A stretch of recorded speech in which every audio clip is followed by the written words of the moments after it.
देख रहे हो शैलेश एक्स हॉरर।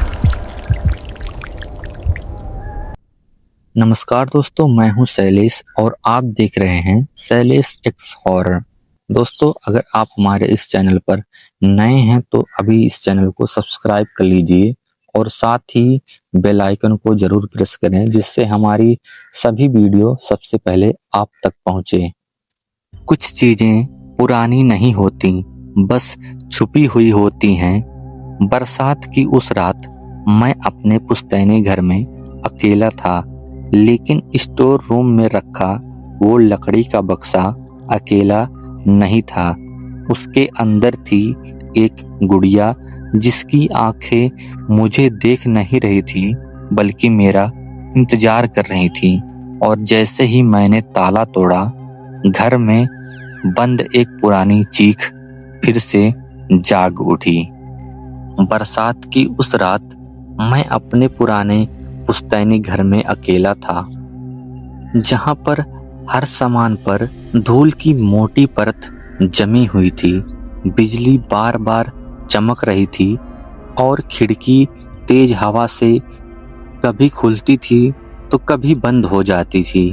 घर के स्टोर रूम को साफ करते समय मुझे एक पुराना लकड़ी का बक्सा मिला, जिस पर जंग लगा ताला टंगा था। जाने क्यों उसे देखते ही मेरे अंदर अजीब सी घबराहट दौड़ गई, जैसे वह बक्सा सालों से खुलने का इंतजार कर रहा हो। मैंने हथौड़े से ताला तोड़ा और बक्सा खोला तो अंदर लाल कपड़े में लिपटी एक गुड़िया रखी थी।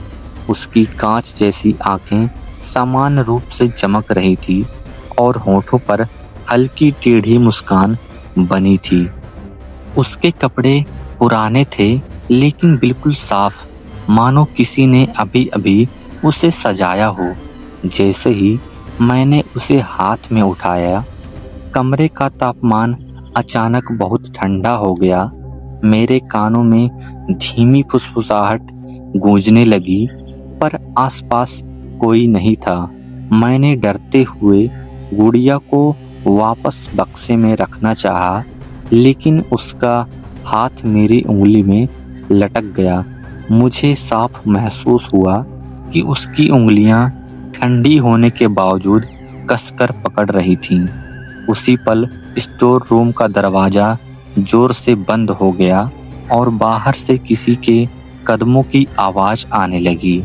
मेरा दिल इतने तेज धड़क रहा था जैसे सीने से बाहर निकल जाएगा। मैंने हिम्मत करके दरवाजा खोला तो बाहर का घर पूरे सन्नाटे में डूबा था। उस रात मैं गुड़िया को अपने कमरे में लेकर आया ताकि सुबह उसे फेंक दूं, लेकिन आधी रात को अचानक मेरी नींद खुली तो देखा कि वह गुड़िया मेरे टेबल पर नहीं थी। कमरे के कोने में अंधेरे के बीच उसकी छोटी सी परछाई दीवार पर हिलती हुई दिख रही थी। फिर बहुत धीमी आवाज में किसी बच्चे के रोने की आवाज गूंजी और तभी मुझे एहसास हुआ कि यह सिर्फ एक खिलौना नहीं है, कुछ और है। अचानक मेरी नज़र दीवार पर टंगी पुरानी पारिवारिक तस्वीर पर पड़ी, जिसमें मेरी दादी एक छोटी बच्ची के साथ खड़ी थीं। उसी बच्ची के हाथ में बिल्कुल वैसी ही गुड़िया थी जैसे अब मेरे कमरे में थी, लेकिन तस्वीर में उस बच्ची का चेहरा खरोंच कर मिटा दिया गया था। मेरे हाथ कांपने लगे और तभी पीछे से किसी ने फुसफुसा कर कहा, मुझे वापस क्यों लाए? मैंने पलट कर देखा और गुड़िया अब मेरे बिल्कुल पीछे खड़ी थी। गुड़िया को अपने पीछे खड़ा देखकर मेरा गला सूख गया और शरीर जैसे पत्थर बन गया। उसकी कांच जैसी आंखें अब हल्की लाल चमक रही थीं और होठों की मुस्कान और चौड़ी हो चुकी थी। कमरे की लाइट अपने आप टिमटिमाने लगी और हवा में ठंडी सी बदबू फैल गई। मैंने घबरा कर आंखें बंद कर ली, लेकिन जब खोली तो वह फिर से टेबल पर बैठी थी जैसे कुछ हुआ ही ना हो। मैंने खुद को समझाया कि यह मेरा भ्रम है, लेकिन तभी अलमारी के अंदर किसी के नाखून रगड़ने की आवाज आने लगी। आवाज धीरे धीरे तेज होती गई, जैसे कोई अंदर से बाहर निकलना चाहता हो। मैं कांपते हुए अलमारी के पास गया और दरवाजा खोला। अंदर सिर्फ अंधेरा था, लेकिन नीचे फर्श पर छोटी छोटी मिट्टी से सनी पदचिन्ह बने हुए थे। वे पदचिन्ह सीधे गुड़िया के ओर जा रहे थे। अचानक दीवार पर टंगी वही पुरानी तस्वीर अपने आप गिरकर टूट गई। टूटे कांच के बीच उस बच्ची का चेहरा साफ दिखाई देने लगा, जो पहले खरोचा हुआ था। उसकी आंखें खाली थीं और चेहरा डर से जमे हुए भाव में था। तभी मेरे दिमाग में दादी की सुनाई एक पुरानी कहानी गूंजने लगी। उन्होंने बताया था कि एक बार इस घर में एक बच्ची रहस्यमयी तरीके से गायब हो गई थी। कहते हैं वह बच्ची गुड़िया से बहुत प्यार करती थी और हमेशा एक खास गुड़िया को साथ रखती थी। एक दिन वह बिना कोई निशान छोड़े गायब हो गई और उसके बाद से घर में अजीब घटनाएं शुरू हो गईं। दादी ने उस गुड़िया को बक्से में बंद करके स्टोर रूम में छुपा दिया था। शायद उन्हें पता था कि उस गुड़िया में कुछ अशुभ है, और आज मैंने वही ताला तोड़कर उसे आजाद कर दिया था। तभी कमरे की खिड़की अपने आप खुल गई और तेज हवा के साथ किसी बच्चे की जोरदार चीख गूंजी। गुड़िया धीरे धीरे अपने आप खड़ी हो गई। उसकी गर्दन अस्वाभाविक तरीके से टेढ़ी हो गई। उसने पतली फटी आवाज में कहा। उसी पल कमरे की दीवारों पर कई छोटी छोटी परछाइयां दौड़ती दिखाई देने लगी। अब मुझे समझ आ गया था कि यह खेल बहुत खतरनाक है। कमरे की दीवारों पर दौड़ती परछाइयां अचानक एक जगह आकर ठहर गईं और पूरा माहौल भारी हो गया। गुड़िया धीरे धीरे मेरी तरफ बढ़ने लगी, जबकि उसके पैर जमीन को छू भी नहीं रहे थे। उसकी आंखों से अब आंसू की जगह काला तरल पदार्थ बह रहा था। अचानक मेरे कानों में एक साथ कई बच्चों की चीखें गूंज उठी। ऐसा लग रहा था जैसे इस छोटे से खिलौने में अनगिनत दर्द कैद हो। उसी पल मेरे दिमाग में दादी की एक और अधूरी बात याद आई, जिसे उन्होंने कभी पूरा नहीं बताया था। उन्होंने कहा था कि उस बच्ची की मौत एक हादसा नहीं थी, बल्कि एक काला खेल था। गांव की कुछ औरतों ने तांत्रिक के कहने पर उस मासूम बच्ची की आत्मा को गुड़िया में बांध दिया था।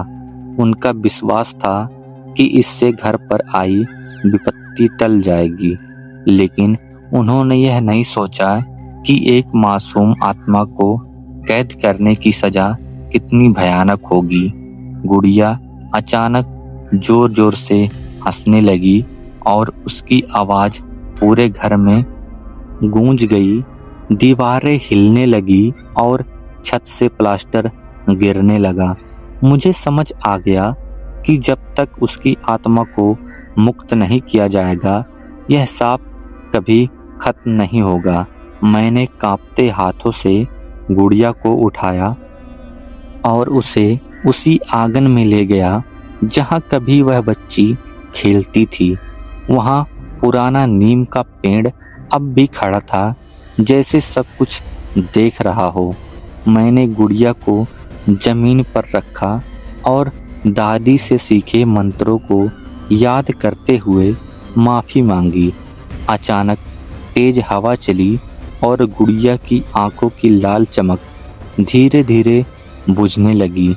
उसकी मुस्कान गायब हो गई और चेहरा मासूम सा लगने लगा। फिर एक तेज चीख के साथ गुड़िया में दरार पड़ गई और वह 2 हिस्सों में टूट गई। उसी पल सारे साए गायब हो गए और घर में पहली बार शांति छा गई। अगली सुबह जब मैंने टूटे हुए टुकड़ों को देखा तो उनके अंदर सिर्फ सूखी मिट्टी भरी थी। अब मुझे समझ आ गया कि गुड़िया शापित क्यों थी, क्योंकि उसमें एक मासूम आत्मा को जबरदस्ती कैद किया गया था। डर किसी खिलौने में नहीं था, बल्कि इंसानों की लालच और अंधविश्वास में था। उस बच्ची की अधूरी मुक्ति ही इस सांप की वजह थी और शायद यही इस कहानी की सबसे खौफनाक सच्चाई है। दोस्तों, आपको यह कहानी कैसी लगी कमेंट करके बताइए, और अगर यह वीडियो आपको पसंद आई हो तो वीडियो को लाइक और मेरे चैनल को सब्सक्राइब जरूर कर लीजिएगा। मैं ऐसे ही हॉरर स्टोरी लाता रहूंगा। तो चलिए कल मिलते हैं किसी नए हॉरर स्टोरी के साथ। तुम देख चुके हो शैलेश एक्स हॉरर। आप देख रहे हो शैलेश एक्स हॉरर। नमस्कार दोस्तों, मैं हूं शैलेश और आप देख रहे हैं शैलेश एक्स हॉरर। दोस्तों, अगर आप इस चैनल पर नए हैं तो हमारे चैनल को अभी सब्सक्राइब कर लीजिए और साथ में बेल आइकन को जरूर प्रेस करें, जिससे हमारी सभी नई वीडियो सबसे पहले आप तक पहुंचे। तो चलिए आज की इस कहानी को शुरू करते हैं। एक पुराने बंद क्वार्टर से शुरू होती है नीलिमा की कहानी, जहां हर रात एक अनजानी लय, ठंडी सांस और बंद दरवाजे की आहट उसका पीछा करती है। माँ बनने की दहलीज पर खड़ी नीलिमा को धीरे धीरे एहसास होता है कि यह भय कोई श्राप नहीं, बल्कि एक अधूरी पुकार है जो समय रहते सुने जाने की जिद करती है।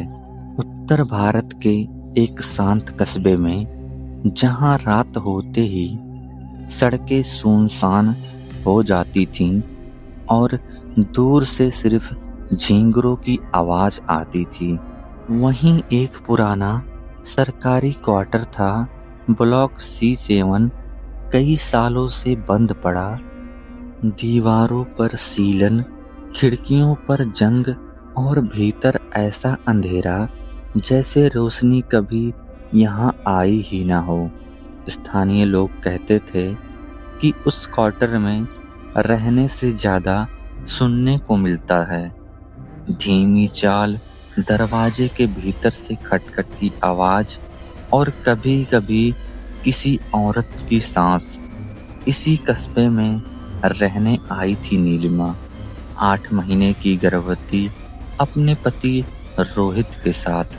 रोहित की नई पोस्टिंग थी और सरकारी आवास की कमी के कारण उन्हें अस्थायी तौर पर उसी ब्लॉक के सामने वाला क्वार्टर मिला था। पहली रात ही नीलिमा ने एक अजीब बात महसूस की। ठीक 2:47 पर उसकी नींद अपने आप खुल गई और उसे लगा जैसे किसी ने उसके पेट के पास बैठकर लंबी ठंडी सांस ली हो। उसने करवट बदली, सोचा सपना होगा, मगर कमरे की हवा में हल्की दवा सी गंध थी, जैसे पुराने अस्पतालों में होती है। कुछ दिनों तक सब सामान्य दिखता रहा, पर घटनाएं चुपचाप बढ़ती गईं। रसोई में रखा स्टील का गिलास बिना वजह अपने आप गिर जाता। बंद अलमारी के भीतर से हल्की हल्की टिक टिक की थाप आती, जैसे कोई उंगलियों से गिनती कर रहा हो। नीलिमा ने रोहित से कहा, पर रोहित ने हंसकर टाल दिया, पुराने घर हैं तो आवाज तो आएंगी ही।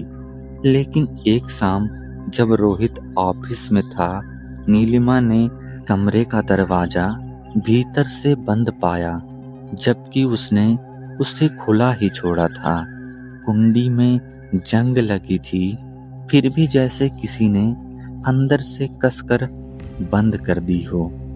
उस रात नीलिमा ने पहली बार वह सपना देखा जो बाद में उसकी जागती आंखों में भी उतर आया। उसने खुद को एक कमरे में बंद पाया। दीवारें सफेद पर धब्बेदार थीं, फर्श ठंडा था और कोने में लोहे का एक बिस्तर रखा हुआ था। कोई दिखाई नहीं दे रहा था, पर कोई पास खड़ा था, इतना पास कि उसकी सांस नीलिमा की गर्दन से टकराती थी।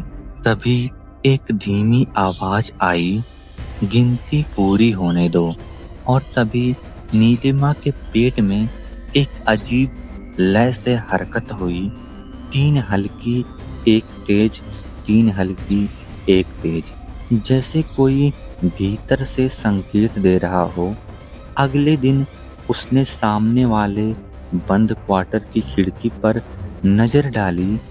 जाली के पीछे धूल जमी थी, पर बीच में एक साफ गोल निशान था, जैसे किसी ने अंदर से हथेली लगाई हो। नीलिमा का दिल बैठ गया। उसी रात जब बिजली गई, उसने साफ सुना ठक ठक की आवाज सामने वाले बंद कमरे की दिशा से आ रही थी। उसने खिड़की खोली। गहरा अंधेरा था, मगर एक पल के लिए उसे लगा जैसे वहां की जाली के पीछे कोई आकृति हिली हो। पेट पर हाथ रखे स्थिर इंतजार में रोहित ने अगले दिन चौकीदार से पूछताछ की। बूढ़े चौकीदार ने पहले तो बात टाल दिया, फिर बाद में धीरे से बोला, कई साल पहले उसी ब्लॉक में एक गर्भवती महिला रहती थी। अचानक उसकी तबीयत बिगड़ी। रात में उसे कहीं ले जाया नहीं जा सका। कहते हैं वह कमरे में बंद हो गई थी और सुबह वह चुप हो गया। रोहित ने पूछा, सुबह क्या? चौकीदार ने नजरें झुका ली। सुबह गिनती पूरी हो चुकी थी। नीलिमा की बेचैनी अब डर में बदल चुकी थी। उसके शरीर पर हल्के हल्के नीले निशान उभरने लगे, उंगलियों जैसे, पर किसी ने छुआ नहीं था। डॉक्टर ने कहा सब सामान्य है, पर नीलिमा जानती थी सामान्य कुछ भी नहीं था। हर रात 2:47 पर वही ठंडी सांस, वही टिक टिक की आवाज और वही लय, 3 हल्की, 1 तेज। एक शाम बारिश के बीच नीलिमा ने हिम्मत करके सामने वाले क्वार्टर के दरवाजे तक जाने का निश्चय किया। रोहित देर से आने वाला था। वह छाते के साथ C7 के सामने पहुंची। दरवाजा जर्जर था, पर जैसे ही उसने 5 कदम रखा, अंदर से बहुत हल्की पर साफ आवाज आई, बस एक बाकी। नीलिमा का गला सूख गया। उसने हाथ बढ़ाया, जंग लगे हैंडल को छुआ और उसी क्षण उसके पेट में तेज हरकत हुई, जैसे भीतर कोई घबराकर दरवाजे से दूर हट गया हो। वह भागकर अपने घर लौटी। रात को 2:47 पर फिर वही ठंडी सांस आई, मगर इस बार उसके कान के पास एक फुसफुसाहट भी थी, दरवाजा मत खोलना, अभी नहीं। नीलिमा सिहर उठी। कौन चाहता था कि वह दरवाजा न खोले, और कौन चाहता था कि गिनती पूरी हो। अगली सुबह चौकीदार ने एक पुरानी धुंधली फाइल लाकर रोहित को दी। सरकारी रिकॉर्ड की कॉपी, उसमें एक नोट था। घटना की रात कमरे की कुंडी भीतर से बंद पाई गई। खिड़की जाम थी। मेडिकल सहायता नहीं मिली। गर्भस्थ शिशु की धड़कन अंतिम बार 2:47 पर दर्ज थी। नीलिमा के हाथ कांपने लगे। वही समय, वही सांस, वही लय। उस रात ठीक 2:47 पर कमरे की टिक टिक बंद हो गई। कुछ पल के सन्नाटे के बाद नीलिमा ने अपने भीतर एक अलग सी शांति महसूस की। फिर अचानक एक बहुत धीमी टूटी हुई आवाज आई, अब समझो क्यों। नीलिमा ने आंखें बंद कर ली थीं। उसके मन में जैसे किसी और की स्मृति उतर आई। एक बंद कमरा, मदद के लिए पुकार और गिनती, सांसों की और धड़कनों की, जब तक कोई सुन न ले। उसे लगा यह सब उसे डराने के लिए नहीं, रोकने के लिए था, ताकि वह गलती ना दोहराए जो सालों पहले हुई थी। और उसी क्षण उससे एहसास हुआ कि यह सब क्यों हो रहा था। उस रात के बाद नीलिमा ने सामने वाले क्वार्टर की ओर देखना बंद कर दिया, पर आवाजें बंद नहीं हुई। 2:47 पर अब सिर्फ एक समय नहीं रहा था, वह एक संकेत था। टिक टिक की आवाज गायब थी, पर उसके बदले एक धीमी लय आने लगी, जैसे कोई दरवाजे पर हथेली रखकर सांसों की गिनती कर रहा हो। रोहित ने तय किया कि सच जाने बिना यह डर खत्म नहीं होगा। अगले दिन वह चौकीदार के साथ ब्लॉक C7 के भीतर गया। दरवाजा जंग से जाम था, मगर जोर लगाने पर खुल गया। अंदर धूल की मोटी परत जमी थी, पर एक चीज अजीब थी। फर्श पर एक जगह धूल कम थी, जैसे कोई वहां रोज बैठता हो।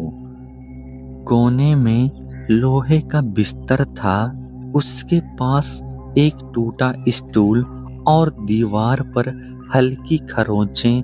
सीधी बराबर दूरी पर 1 2 3 फिर गहरी लकीरें।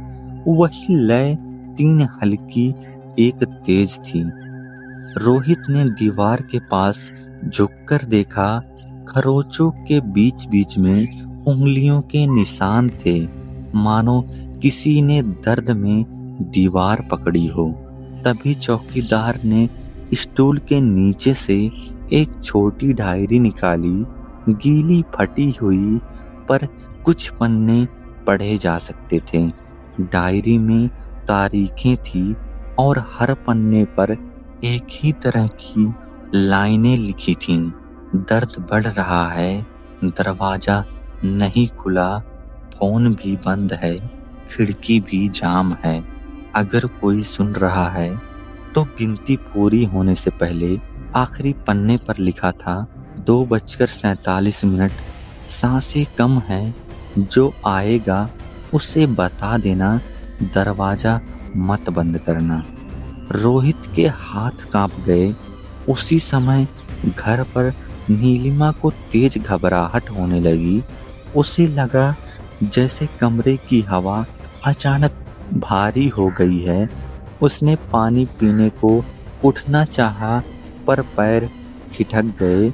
उसके कान के पास वही फुसफुसाहट आई, आज दरवाजा खुला रखना।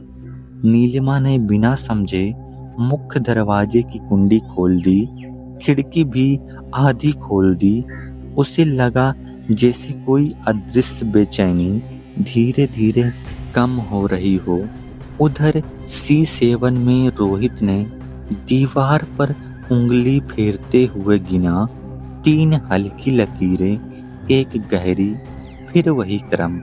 चौकीदार ने धीमे से कहा, उस रात प्रसव पीड़ा शुरू हुई थी, बिजली चली गई थी, फोन भी नहीं चला, किसी ने आवाज भी नहीं सुनी और सुबह तक सब खत्म हो गया। वह चुप हो गया। रोहित ने डायरी के आखिरी पन्ने को पलटा। पीछे एक वाक्य लिखा था, अगर कोई आए उसे डराना नहीं, सिखाना।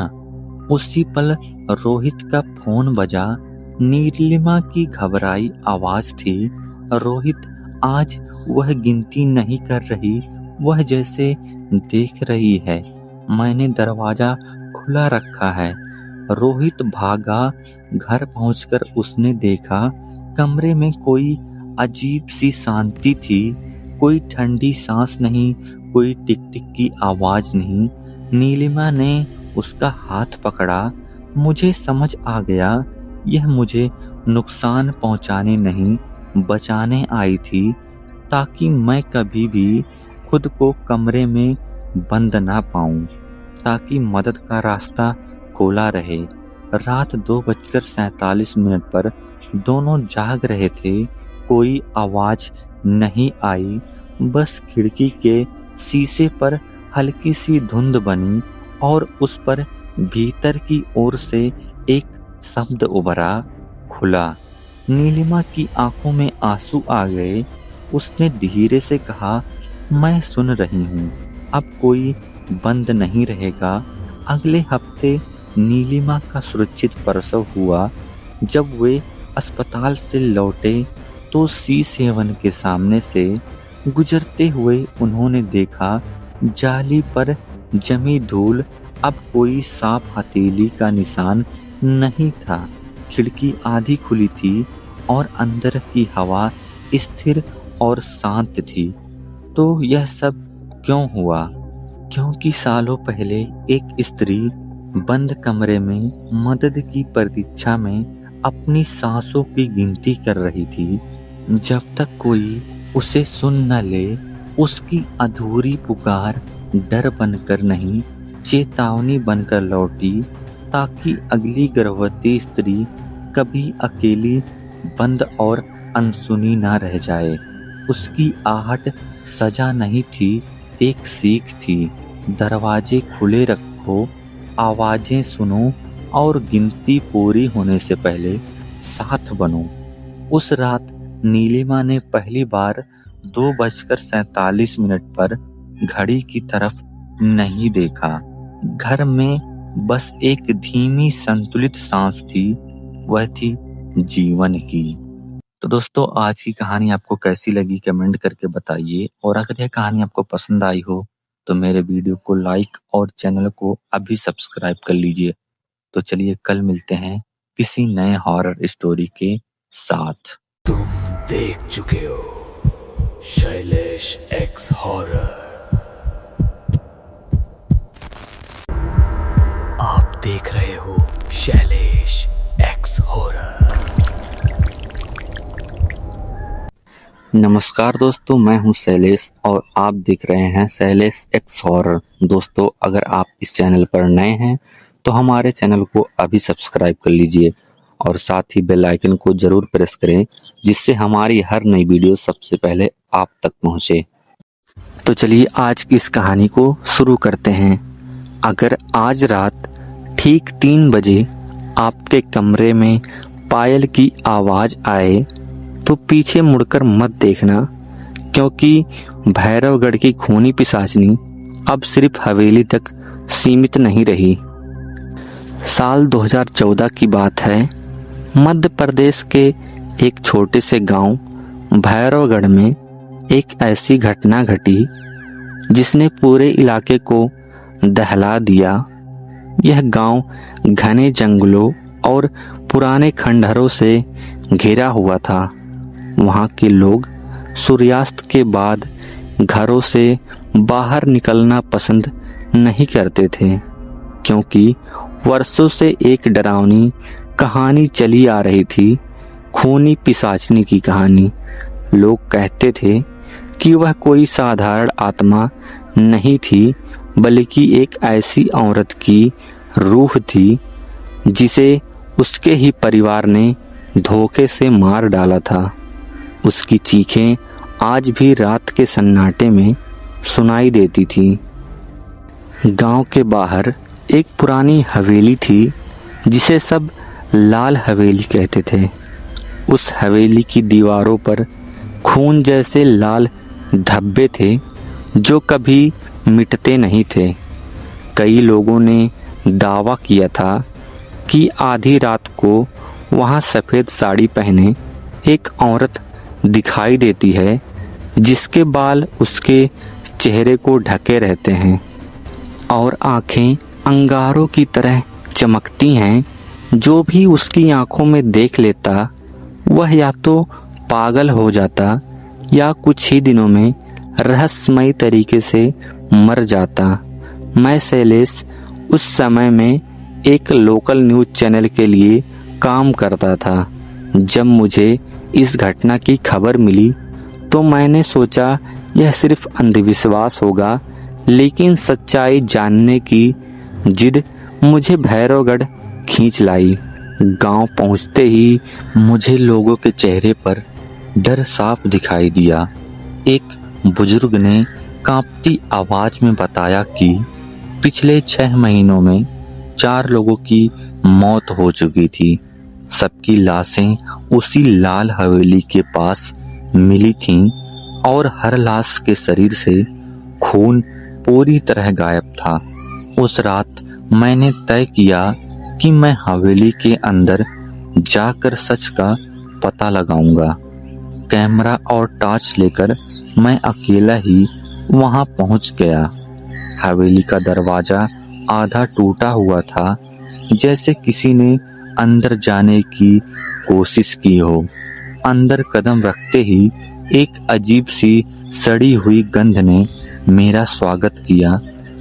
दीवारों पर पुराने चित्र टंगे थे जिनकी आंखें जैसे मेरा पीछा कर रही थीं।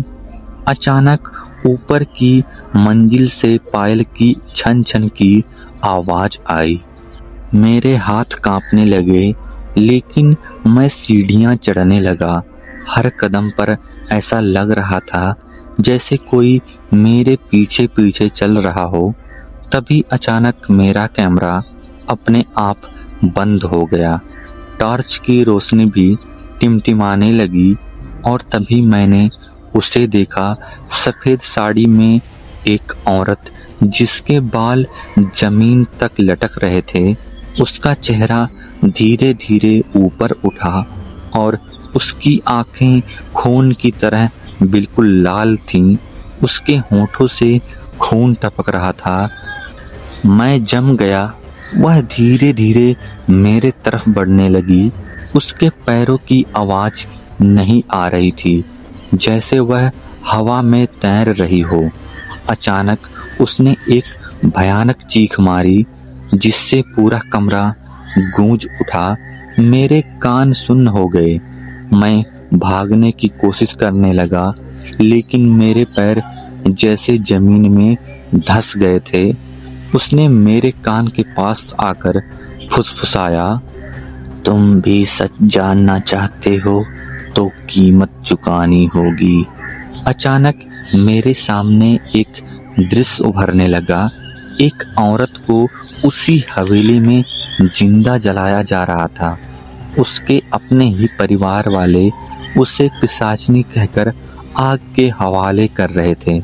उसकी चीखें आज भी उस हवेली की दीवारों में कैद थीं। वह बदला लेने लौटी थी और अब तक 4 लोगों की जान ले चुकी थी। मैं बेहोश होकर वहीं गिर पड़ा। जब सुबह मेरी आंख खुली तो मैं हवेली के बाहर पड़ा था।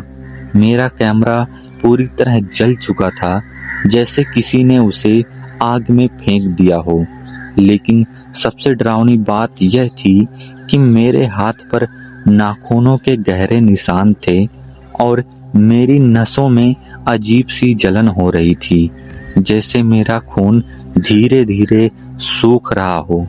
गांव वालों ने मुझे तुरंत शहर के अस्पताल पहुंचाया। डॉक्टरों ने कहा कि मेरे शरीर से खून की मात्रा अचानक बहुत कम हो गई थी, लेकिन उन्होंने यह नहीं बताया कि ऐसा कैसे हुआ। उस दिन के बाद से हर रात मुझे वही लाल आंखें दिखाई देती हैं और वह आवाज मेरे कानों में गूंजती है। अभी तो शुरुआत है। अस्पताल से लौटने के बाद मेरी जिंदगी कभी पहले जैसी नहीं रही। डॉक्टरों ने कहा कि मेरे शरीर में अचानक 40% खून की कमी हो गई थी, जबकि मेरे शरीर पर कोई गहरा घाव नहीं था। यह बात मेडिकल रिपोर्ट में स्पष्ट कारण लिखकर बंद कर दी गई, लेकिन मुझे पता था यह सामान्य नहीं था। हर रात ठीक 3 बजे मेरी आंख खुल जाती, कमरे में ठंडी हवा चलने लगती जबकि खिड़कियां बंद होती थीं, और फिर वही पायल की छन छन की आवाज आने लगती। एक रात मैंने हिम्मत करके अपने कमरे में कैमरा ऑन कर दिया। सोचा अगर वह फिर आएगी तो इस बार सब रिकॉर्ड हो जाएगा। रात के 2:62 फिर 3 बज गए और अचानक लाइट बंद हो गई। कैमरा स्क्रीन पर सिर्फ स्टिक दिखने लगा। फिर धीरे धीरे एक धुंधली आकृति उभरने लगी। वही सफेद साड़ी, वही लंबे बाल, और इस बार उसका चेहरा बिल्कुल साफ दिख रहा था। उसकी आंखें सिर्फ लाल नहीं थी, उनमें गुस्सा, दर्द और बदले की आग भी थी। वह मेरे सामने आकर रुकी और इस बार उसकी आवाज साफ सुनाई दी। मेरा नाम पिशाचिनी नहीं, सावित्री था। अचानक मेरे दिमाग में झटका सा लगा। अगले दिन मैंने गांव के पुराने रिकॉर्ड खंगालने शुरू किए। पंचायत कार्यालय में 20 साल पुरानी एक फाइल मिली, एक महिला सावित्री की, जिस पर आरोप था कि वह बच्चों की बलि देती थी। गांव वालों ने उसे डायन घोषित कर दिया था। बिना किसी सबूत के उसी लाल हवेली में उसे जिंदा जला दिया गया। केस कभी पुलिस तक पहुंचा ही नहीं। सबने इसे गांव की इज्जत का मामला कहकर दबा दिया। लेकिन कहानी यहीं खत्म नहीं हुई। सावित्री के पति और ससुराल वालों की एक एक करके मौत होने लगी। हर लाश का खून गायब था और अब इतने साल बाद वही सिलसिला फिर से शुरू हो गया था। मैंने तय किया कि इस बार मैं अकेला नहीं जाऊंगा। अपने दोस्त राघव को साथ लिया और हम दोनों रात को फिर लाल हवेली पहुंचे। इस बार हमने पूजा का सामान, कैमरा और रिकॉर्डिंग उपकरण साथ रखे। जैसे ही हम अंदर गए, दरवाजा अपने आप बंद हो गया। हवा इतनी ठंडी हो गई कि सांस लेना भी मुश्किल हो रहा था। दीवारों पर फिर से ताजा खून जैसे धब्बे उभर आए। ऊपर से रोने की आवाज आई, लेकिन इस बार वह दर्द से भरी थी, गुस्से से नहीं। हम सीढ़ियां चढ़े तो देखा कमरे के बीचों बीच आग का गोल घेरा बना हुआ था। उसके अंदर वही आकृति खड़ी थी। उसने हमें देखा और अचानक राघव जमीन पर गिर पड़ा। उसके मुंह से खून निकलने लगा और मैंने मंत्र पढ़ना शुरू कर दिया, लेकिन वह जोर से चीखी, मुझे शांति नहीं चाहिए, मुझे न्याय चाहिए। अचानक मेरे सामने फिर वही दृश्य आया। सावित्री रो रही थी, भीख मांग रही थी कि उसने कुछ नहीं किया, लेकिन भीड़ ने उसकी एक ना सुनी। आग की लपटें उसे घेरती रहीं। उसकी आखिरी चीख हवेली की दीवारों में हमेशा के लिए कैद हो गई। उसकी आत्मा बदला नहीं, सच सामने लाना चाहती थी। जिन 4 लोगों की मौत हुई थी वह उसी भीड़ के वंशज थे जिन्होंने उसे जलाया था।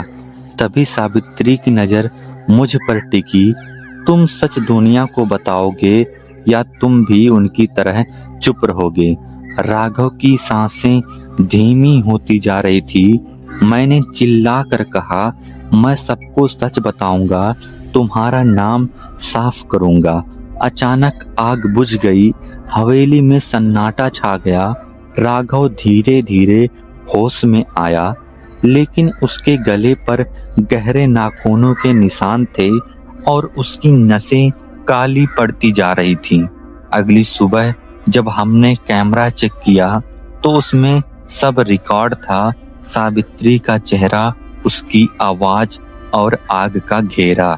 लेकिन सबसे डरावनी बात यह थी कि वीडियो के आखिरी फ्रेम में सावित्री की लाल आंखें सीधे कैमरे से बाहर मुझे देख रही थीं और स्क्रीन पर खून से लिखा था, न्याय अधूरा है। वीडियो वायरल होने में ज़्यादा समय नहीं लगा।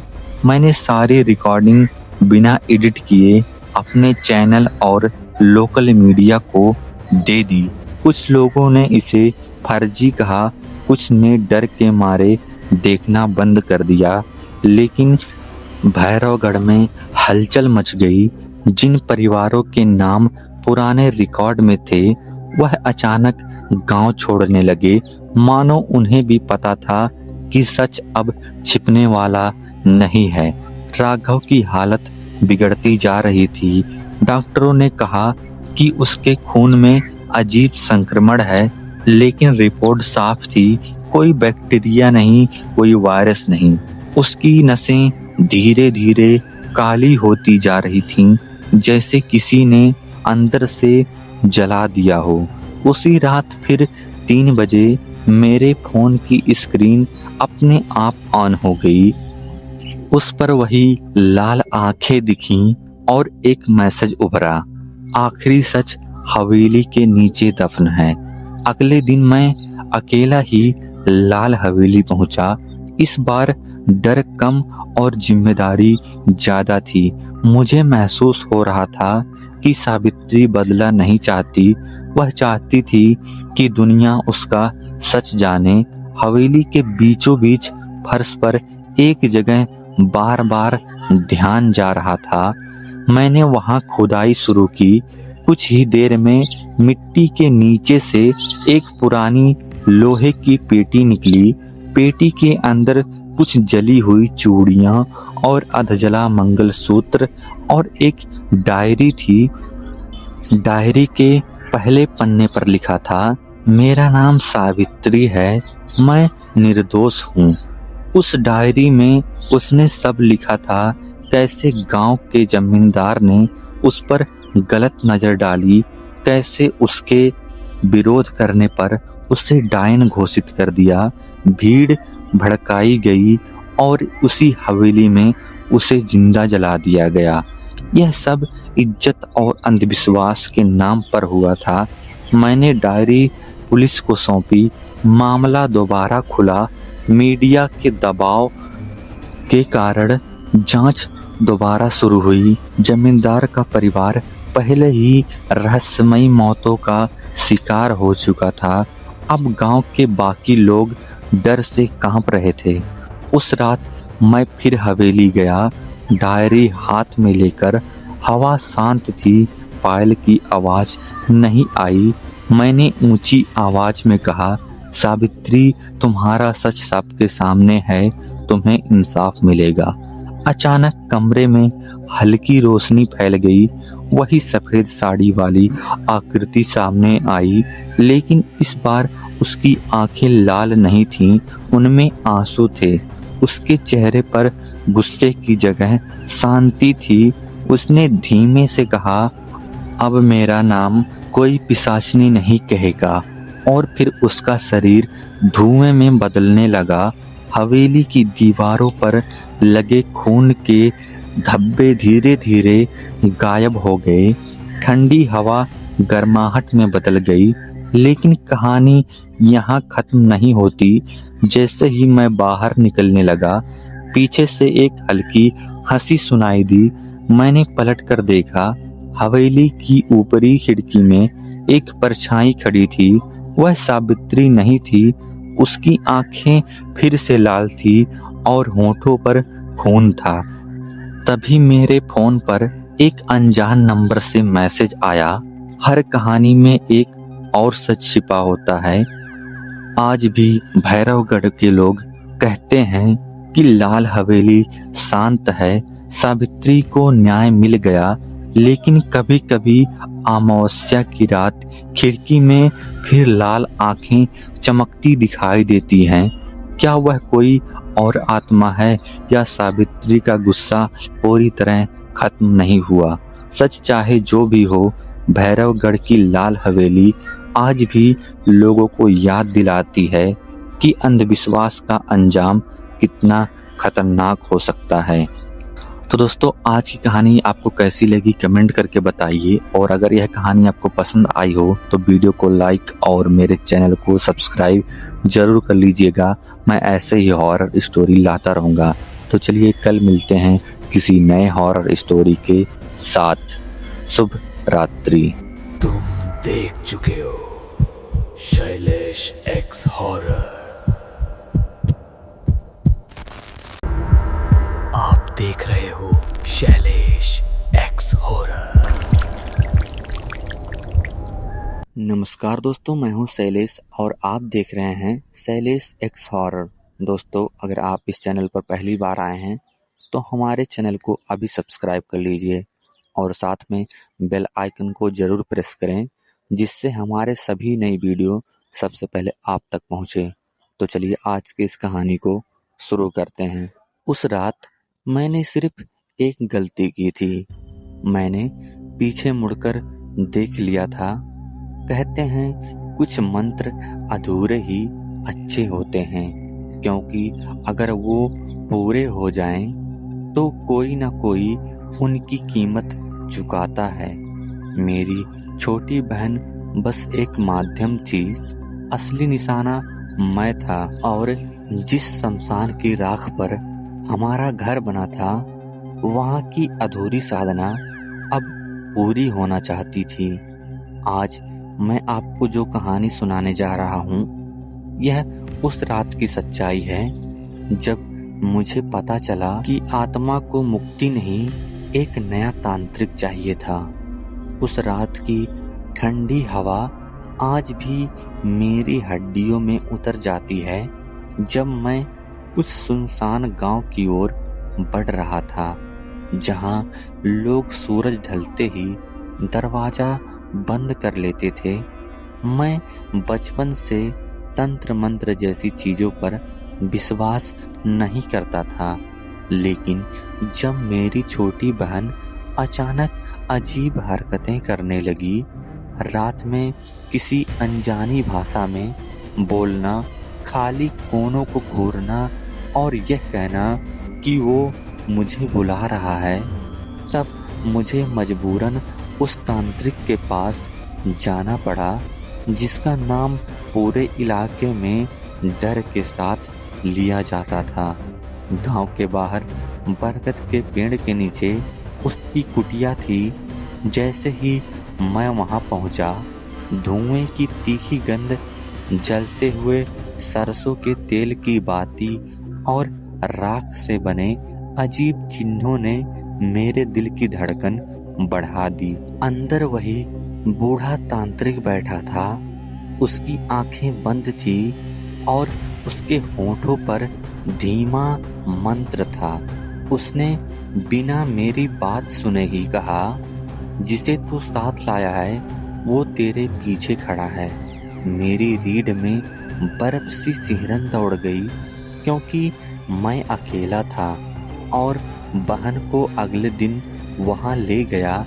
जैसे ही वह कुटिया में दाखिल हुई, उसका चेहरा बदल गया। उसकी आंखें पल भर के लिए पूरी तरह काली सी लगने लगी। तांत्रिक ने अग्नि जलाई, कुछ बाल और नींबू अग्नि में डाले और जोर जोर से मंत्र पढ़ने लगा।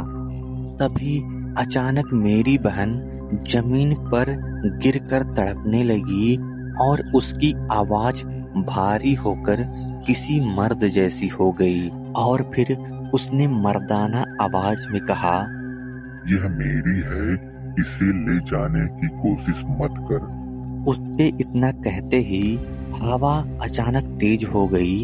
कुटिया की दीवारों पर टंगे खोपड़ियां हिलने लगीं और दीपक अपने आप बुझ गया। अंधेरे में सिर्फ तांत्रिक की आवाज गूंज रही थी। उसने मुझे सख्त हिदायत दी कि चाहे कुछ भी हो जाए मैं पीछे मुड़कर ना देखूं। लेकिन तभी मुझे अपने कान के पास किसी की फुसफुसाहट सुनाई दी। तू भी आएगा। अगले ही पल तांत्रिक जमीन पर गिर पड़ा। उसकी आंखें खुली थीं, लेकिन उनमें कोई भी हलचल नहीं हो रही थी। तभी मेरी बहन अचानक शांत हो गई, जैसे कुछ हुआ ही ना हो। मैं उसको वहां से लेकर भाग आया। अगले दिन खबर फैली कि तांत्रिक की मौत दिल का दौरा पड़ने से हुई। गांव वालों ने कहा, जिस आत्मा को उसने छेड़ा था वह बहुत पुरानी थी, उसे जगाना नहीं चाहिए था। मैंने अपनी बहन से कभी उस रात के बारे में बात नहीं की, लेकिन कुछ दिनों बाद मैंने देखा कि वह फिर रात में उठकर आंगन में खड़ी आसमान की ओर देख रही थी। उसके होंठ हिल रहे थे, वही अजीब भाषा में। सच तो मुझे महीनों बाद पता चला। उस दिन मैं तांत्रिक की कुटिया के खंडहर में गया। वहां राख में दबा एक पुराना कागज मिला, जिस पर लिखा था, जिस घर के नीचे पुराना शमशान होगा वहां की सबसे छोटी संतान उस आत्मा का द्वार बनेगी। मेरे पैरों तले जमीन खिसक गई। हमारा घर उसी जमीन पर बना था जहां सालों पहले शमशान हुआ करता था। तांत्रिक ने आत्मा को भगाने की नहीं, बल्कि उसे नियंत्रित करने की कोशिश की थी और उसी लालच ने उसकी जान ले ली। अब मुझे समझ आया कि यह सब क्यों हुआ। वो आत्मा किसी पर यूं ही सवार नहीं हुई थी। उसे अपने अधूरे संस्कार पूरे करने थे और हमारे घर की नींव उसकी राख पर रखी गई थी। मेरी बहन सिर्फ एक माध्यम थी और उस रात जब मैंने पीछे मुड़कर देखा था, मैंने खुद उस परछाई को अपने पीछे खड़ा पाया था। शायद उसी पल उसने मुझे भी चुन लिया था। आज भी कभी कभी आधी रात को मैं नींद से जाग जाता हूँ और महसूस करता हूँ कि कोई मेरे कान के पास फुसफुसा रहा है, अभी तेरा समय बाकी है। उस रात के बाद मेरी जिंदगी कभी पहली जैसी नहीं रही। मैं खुद को समझाता रहा कि जो कुछ हुआ वह डर और भ्रम का असर था, लेकिन सच्चाई हर रात मेरे सामने खड़ी हो जाती थी। ठीक 3 बजे मेरी आंख खुल जाती, कमरा बर्फ जैसा ठंडा हो जाता, जबकि पंखा बंद होता था और फिर वही फुसफुसाहट, पीछे मुड़। पहले मैं हिम्मत नहीं करता था, लेकिन एक रात जाने कैसे हिम्मत जुटी और मैंने गर्दन घुमाई। कमरे के कोने में धुएं जैसी एक परछाई खड़ी थी। उसका आकार इंसान जैसा था, पर चेहरा धुंधला था, जैसे राख हवा में तैर रही हो। मेरी सांसें रुक गई। वह धीरे धीरे मेरी ओर बढ़ी और अचानक मेरी बहन की आवाज में बोली, तूने मुझे देखा था, अब तुझे भी आना होगा। अगली सुबह मेरी बहन बिल्कुल सामान्य थी, लेकिन उसकी आंखों के नीचे काले घेरे गहराते जा रहे थे।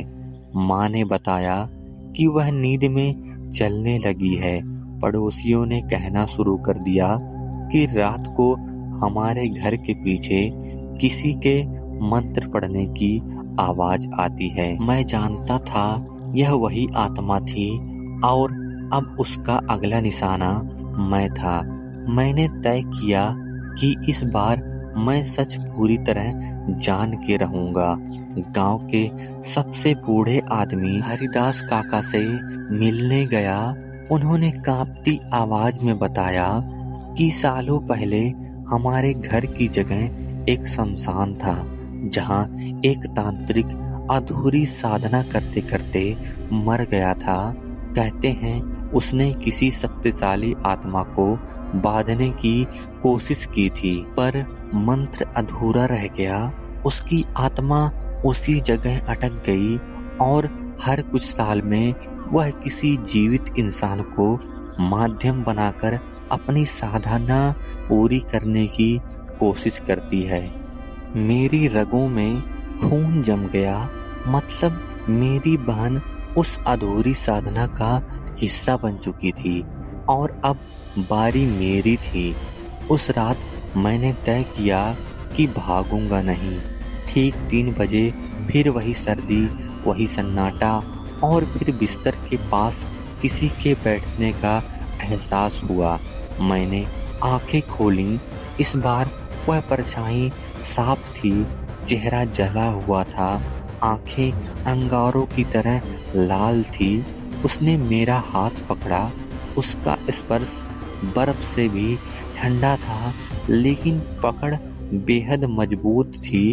अचानक मुझे लगा जैसे मैं अपने कमरे में नहीं बल्कि उसी पुराने शमशान में खड़ा हूँ। चारों तरफ अधजली लकड़ियाँ, राख और धुआं था। बीच में वही तांत्रिक जो मर चुका था, वह बैठा मंत्र पढ़ रहा था, लेकिन इस बार उसकी आंखें बिल्कुल खाली थीं। उसने मेरी ओर देखा और बोला, मंत्र पूरा कर। तभी मुझे एहसास हुआ, उस रात कुटिया में जब तांत्रिक गिरा था, मैंने डर के मारे एक पल के लिए पीछे मुड़कर देखा था। उसी पल मैंने उस अधूरे मंत्र के आखिरी शब्द सुन लिया था। वह शब्द अब मेरे दिमाग में गूंज रहा था। यही वजह थी कि आत्मा मुझे छोड़ नहीं रही थी। मैं ही वह व्यक्ति था जो मंत्र पूरा कर सकता था। अगर मैं मंत्र बोल देता तो वह आत्मा मुक्त हो जाती, लेकिन उसकी मुक्ति का मतलब होता किसी एक जीवित आत्मा की बलि देना, और वह बलि मैं होता। मेरे सामने 2 रास्ते थे, या तो मैं मंत्र पूरा करूं और या हमेशा के लिए इस डर से मुक्त हो जाऊं, या फिर अधूरी साधना को हमेशा अधूरा ही रहने दूं और इस साय के साथ जीता रहूं। मैंने मंत्र नहीं बोला। अचानक सब कुछ शांत हो गया, परछाई भी गायब हो गई। मैं अपने कमरे में ही था, पसीने से भीगा हुआ। सुबह जब उठकर आईने में देखा तो मेरी आंखों के नीचे भी वही गहरे काले घेरे थे जो मेरी बहन के थे, और मेरे होंठ अनजाने में वही शब्द बुदबुदा रहे थे, वही आखिरी मंत्र।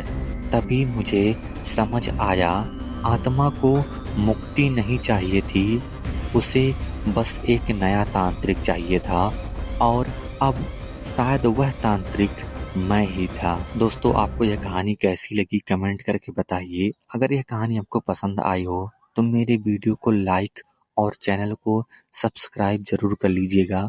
मैं ऐसे ही हॉरर स्टोरी लाता रहूंगा। तो चलिए कल मिलते हैं किसी नए खौफनाक हॉरर स्टोरी के साथ। तुम देख चुके हो शैलेश एक्स हॉरर। आप देख रहे हो शैलेश एक्स हॉरर। नमस्कार दोस्तों, मैं हूं शैलेश और आप देख रहे हैं शैलेश एक्स हॉरर।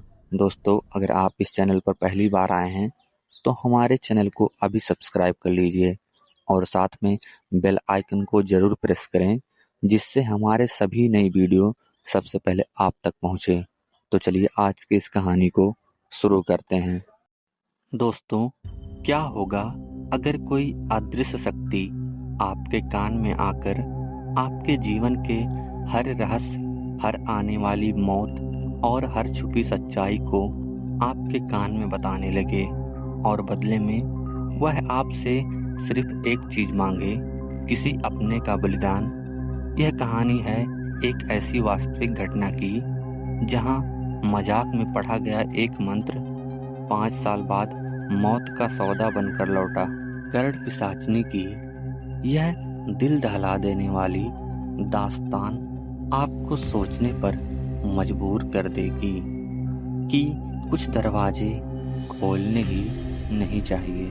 अगर हिम्मत है तो पूरी कहानी अंत तक जरूर सुनिए, क्योंकि असली सच आखिरी पल में सामने आता है। दोस्तों, मेरा नाम राघव है और यह घटना साल 2018 की है, जब मैं मध्य प्रदेश के अपने छोटे से गांव भद्रापुर में रहता था। हमारा गांव बाहर से शांत और साधारण दिखाई देता है, लेकिन वहाँ की रातों में एक अजीब सी खामोशी बसती है। बचपन से मैंने बुजुर्गों को करड़ पिशाचनी के बारे में फुसफुसाते हुए सुना था। कहा जाता है कि वह एक ऐसी अदृश्य शक्ति है जो इंसान के कान में आकर रहस्य और भविष्य की बातें बताती है। मैं इन बातों पर कभी विश्वास नहीं करता था और हमेशा इन्हें अंधविश्वास समझकर टाल देता था। लेकिन इंसान की सोच तब बदल जाती है जब वह किसी गहरे परेशानी में फंस जाता है। मेरी माँ अचानक बहुत बीमार पड़ गई थी और डॉक्टरों ने जवाब दे दिया था। घर की जमा पूंजी इलाज में खत्म हो चुकी थी और मेरे रिश्तेदार भी धीरे धीरे दूरी बनाने लगे थे। हर रात अस्पताल की बेंच पर बैठा मैं भगवान से रो रो कर प्रार्थना करता था। उसी दौरान मेरा पुराना मित्र महेश एक शाम मुझसे मिलने आया और उसकी आंखों में एक अजीब सा डर था। उसने धीमी आवाज में कहा कि वह मुझे किसी ऐसे व्यक्ति से मिलवा सकता है जो मेरी माँ को बचा सकता है। मैंने गुस्से में उसे डांट दिया, क्योंकि मुझे तंत्र मंत्र जैसी चीजों पर विश्वास नहीं था। लेकिन उसी रात माँ की सांसें और कमजोर हो गईं और डॉक्टर ने कहा कि अब कुछ ही दिन बचे हैं। उस पल मेरी हिम्मत टूट गई और मैंने महेश की बात मान ली। रात के लगभग 11 बजे वह मुझे गांव से बाहर एक सुनसान जगह पर ले गया, जहां एक टूटा हुआ पुराना मंदिर था। वहां चारों ओर सन्नाटा था और सिर्फ झींगुरों की आवाज सुनाई दे रही थी। मंदिर के भीतर एक बूढ़ा तांत्रिक बैठा था, जिसकी लाल आंखें अंधेरे में भी चमक रही थीं। उसने मुझे देखते ही कहा कि मैं अपनी माँ को बचाना चाहता हूँ और मेरे पैरों तले जमीन खिसक गई। उसने करड़ पिशाचनी साधना का प्रस्ताव रखा और चेतावनी दी कि जो भी होगा वह सिर्फ मुझे सुनाई देगा।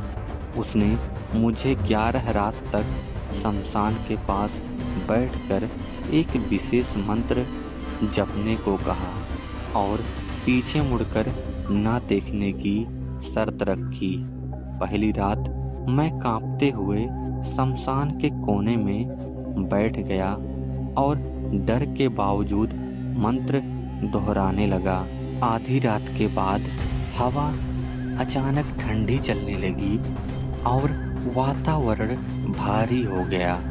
तभी मुझे लगा जैसे कोई बिल्कुल मेरे पास खड़ा हो और मेरी सांसें तेज हो गईं। अचानक मेरे दाएं कान के पास एक धीमी स्त्री की आवाज़ फुसफुसाई और उसने मेरा नाम लिया।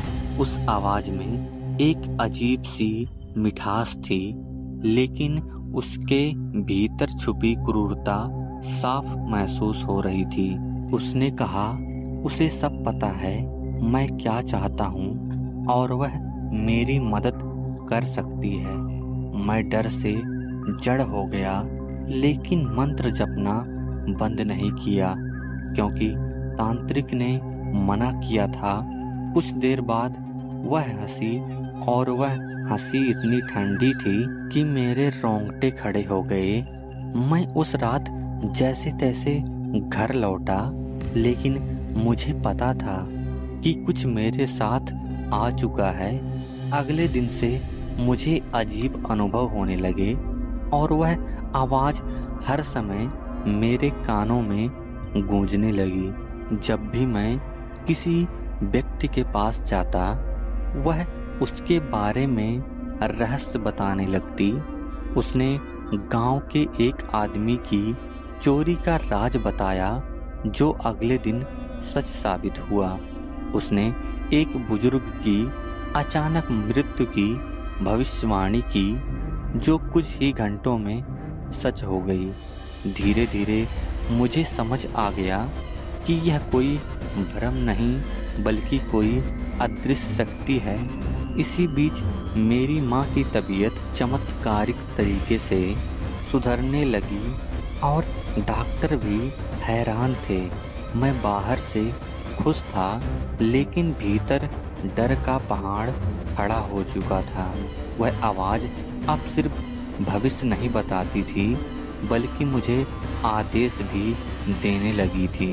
कई बार रात में वह मुझे जगाकर हंसती और कहती कि अब उसकी बारी आने वाली है। मैं नींद में भी उसके शब्द सुनता और पसीने में भीग जाता।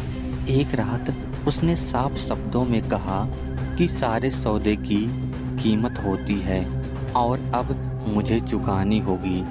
मैंने कांपते हुए पूछा कि उसे क्या चाहिए, तो उसने बलिदान शब्द फुसफुसाया और उसने कहा, मुझे किसी अपने का त्याग करना होगा, तभी यह शक्ति मेरे पास बनी रहेगी। उसी रात मैंने आईने में अपने पीछे एक परछाई देखी जो सफेद साड़ी में लिपटी थी।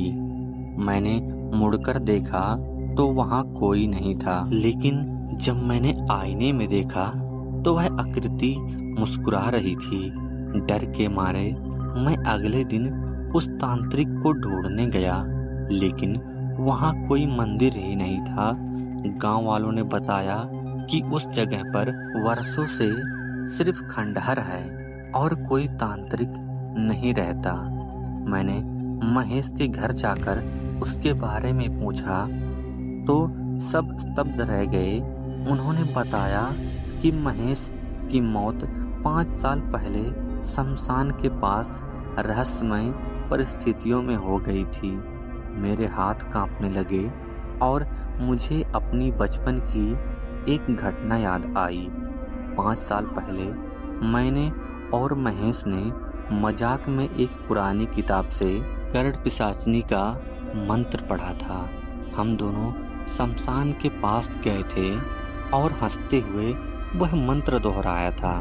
तभी किसी आहट से डरकर महेश पीछे मुड़कर देख लिया था और अगले दिन वह लापता हो गया था। सबने समझा कि वह भाग गया, लेकिन उसका शव कभी नहीं मिला।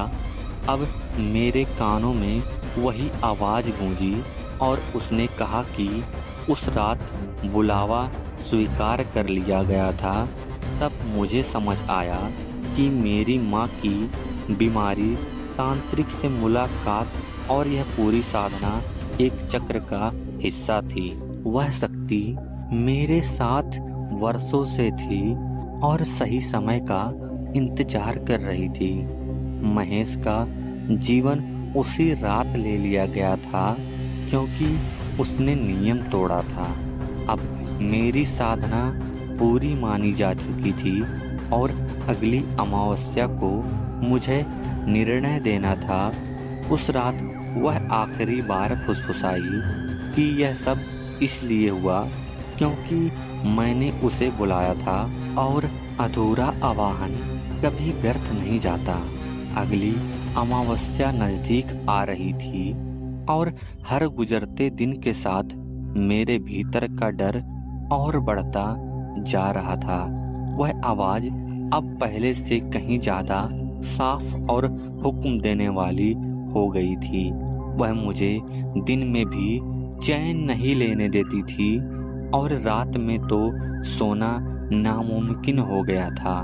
कई बार मुझे लगता था जैसे कोई मेरे बिल्कुल पीछे खड़ा है और सांसों की गर्माहट महसूस होती थी। मैं समझ चुका था कि यह सब मेरे मन का वहम नहीं बल्कि एक भयावह सच्चाई है। एक रात वह बोली कि अगर मैं बलिदान नहीं दूंगा तो मेरी माँ की सारी ठीक होती हालत पल भर में खत्म हो जाएगी। उसकी आवाज में कोई गुस्सा नहीं था बल्कि एक ठंडी शांति थी जो और भी डरावनी लगती थी। उसने मुझे साफ कहा कि मुझे उसी शमशान में आना होगा जहां से यह सब कुछ शुरू हुआ था। मैं पूरी रात तड़पता रहा और माँ के चेहरे को देखता रहा जो अब शांत नींद में सो रही थी। अंत में मैं टूट गया और तय किया कि सच जानने के लिए वहाँ जाना ही पड़ेगा। अमावस्या की रात मैं अकेला शमशान पहुँचा और चारों ओर घना अंधेरा फैला हुआ था।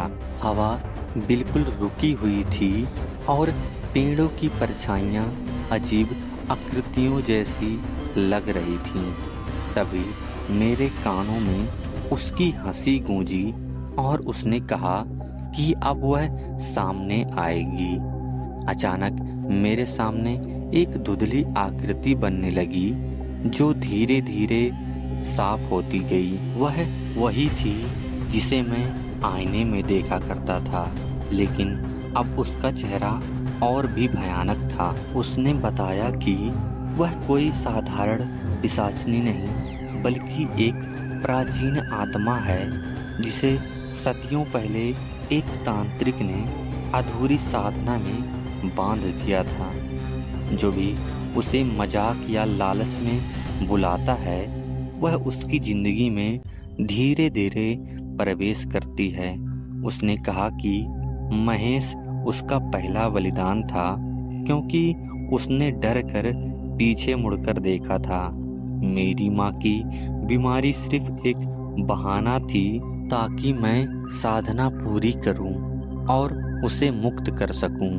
यह सुनकर मेरे पैरों तले जमीन खिसक गई। मैंने उससे गिड़गिड़ा कर कहा कि मैं किसी की जान नहीं ले सकता और उसने ठहाका लगाया।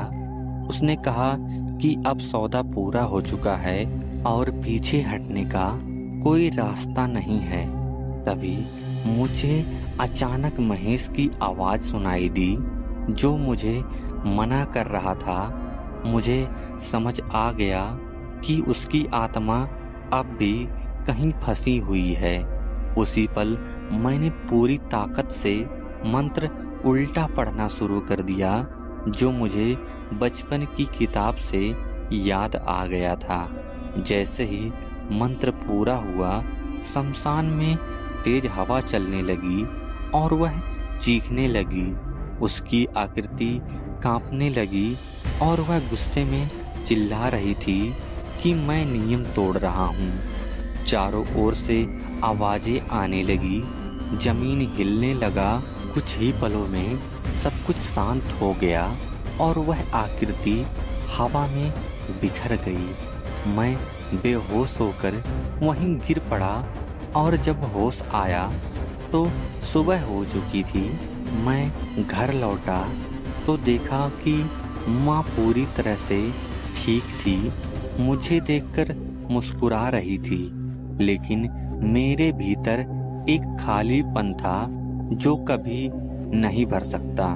कुछ दिनों बाद पता चला कि शमशान के पास खुदाई में एक पुरानी तांत्रिक समाधि मिली है, जहां से कई अस्थियां निकली। गांव वालों ने कहा कि अब वहां अजीब घटनाएं बंद हो गई हैं, लेकिन आज भी कभी-कभी रात में मुझे अपने कान के पास एक हल्की सी फुसफुसाहट सुनाई देती है। अब मैं जानता हूँ कि यह सब क्यों हुआ था, क्योंकि कुछ शक्तियाँ सिर्फ बुलाने से नहीं बल्कि अधूरी भूलों से जागती हैं। करण पिशाचनी किसी एक इंसान को नहीं बल्कि उसकी कमजोरी को चुनती है। वह मदद का लालच देकर आत्मा तक पहुंचती है और फिर अपना अधिकार जमाती है। मैं बच गया क्योंकि मैंने समय रहते सच स्वीकार कर लिया, लेकिन यह कहानी मैं इसलिए बता रहा हूँ ताकि कोई और उस गलती को ना दोहराए जो मैंने और महेश ने की थी। दोस्तों आज की कहानी में बस इतना ही। अगर यह कहानी आपको पसंद आया हो तो वीडियो को लाइक और मेरे चैनल को सब्सक्राइब जरूर कर लीजिएगा। मैं ऐसे ही हॉरर स्टोरी लाता रहूँगा। तो चलिए कल मिलते हैं किसी नए खौफनाक हॉरर स्टोरी के साथ। तुम देख चुके हो शैलेश एक्स हॉरर।